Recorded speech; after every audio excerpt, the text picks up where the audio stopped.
Hello, Abnormal Family. I've got another encounter for you. And don't forget, tonight is our premiere. It's our first premiere we've ever done. It's going to be at 8 o'clock, and we will all be in the chat with you, myself and the moderators. So we look forward to doing that with you. Maybe we'll do more. Let's get on to the encounter. I decided I should sleep on our trampoline outside. Inside our house was hot. We didn't have any AC unit. So I went to sleep outside, and there was a nice breeze with a wondrous moonlight. I fell asleep quickly around 10 p.m., having thought it might be a quiet night until around 3 a.m. I was awoke to sounds of like roaring or yelling. I had heard these sounds before, but I digress. Because I live on a reservation in San Carlos, Arizona, a lot of drunks. I naturally assumed it might have been people yelling. Until then, I heard this ungodly cry. My eyes were widened. My heart felt as if it had stopped beating for a second. I arose with excitement and immediately ran inside to get my shoes and to grab a flashlight. I ran back outside and still continued to hear the sounds.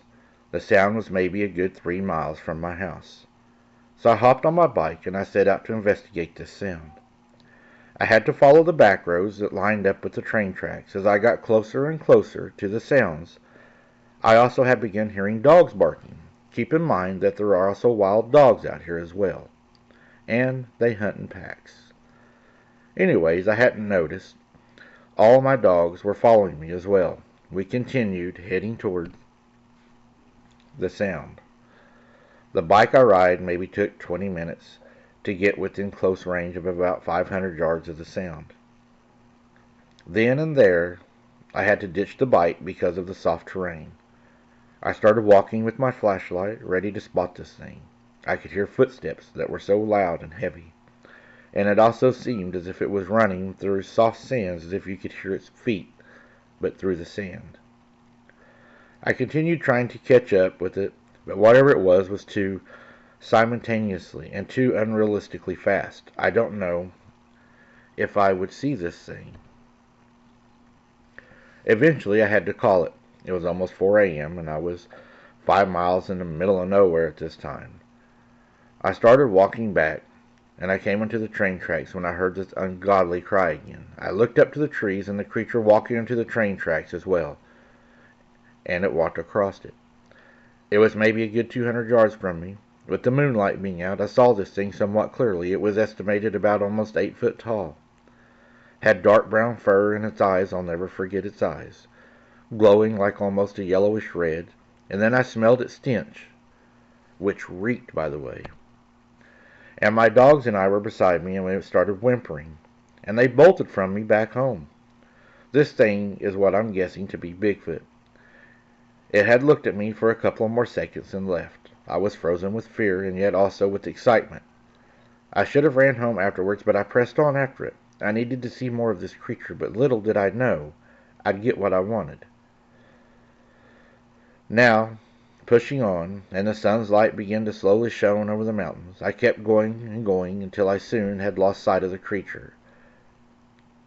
It looked like it just vanished into the air. I was puzzled, thinking, where could it have gone? Then I heard movement behind, rapidly approaching. I turned quickly to see the thing running up to me. I jumped out of the way as this thing ran past me. There wasn't just one Bigfoot, but 3. I had thought to myself then, this is how it ends, this is how I die. They slowly came closing in on me, meeting closer. They backed me up against a tree, knowing if I had tried to fight for my life that these creatures would immediately end it. So I prepared myself anyways, grabbing a large branch ready to defend myself with all my might. One creature let out this blood-curdling scream, the kind of scream that lets you know you're about to get eaten. I was so scared and yet so amazed to know that I had seen Bigfoot, but not just one, 3 at once. Just as they were about to go for me, the wild dogs appeared and began attacking the creatures and barking. There I saw my escape and didn't hesitate. I quickly threw a giant branch at the creatures, and I ran like there was no tomorrow. I could hear the wild dogs barking and the creatures roaring, Kent running and running. I ran as hard as I could to try to get back to the house. Once I got back to the house, I ran inside and shut the door. And then the whistling started. There was whistles all around the house. Then scratching and banging on the house. My dad grabbed his gun and asked me if some teenagers were following me home to beat me up. I told him yes, because I didn't think he would believe me.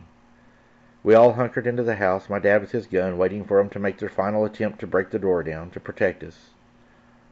And then all of a sudden, everything stopped. The next morning, we went outside. My dad was on the phone with the police. He said those kids that followed you home last night killed all of your dogs. All of my dogs were dead laying in the yard. All appeared to have broken necks. Of course, my dad still thinks to this day that it was a bunch of teenagers that followed me home because of me probably poking my nose where I shouldn't. But I will always know what did this. Yeah, it probably wasn't real smart to go out and chase it by yourself in the dark, especially with just a flashlight. Those dogs probably did save you, those wild dogs, but your dogs paid for it in the end. And they probably did come back to your house to try to get you. From now on, I would not go out after these things and chase them like that. There's a good possibility that you won't come home next time. Thanks for watching, guys. Until next time, keep your head on a swivel. Don't be something's dinner. And thank you for supporting Bring Hunter Home. It means a lot to us, and we'll see you on the next one.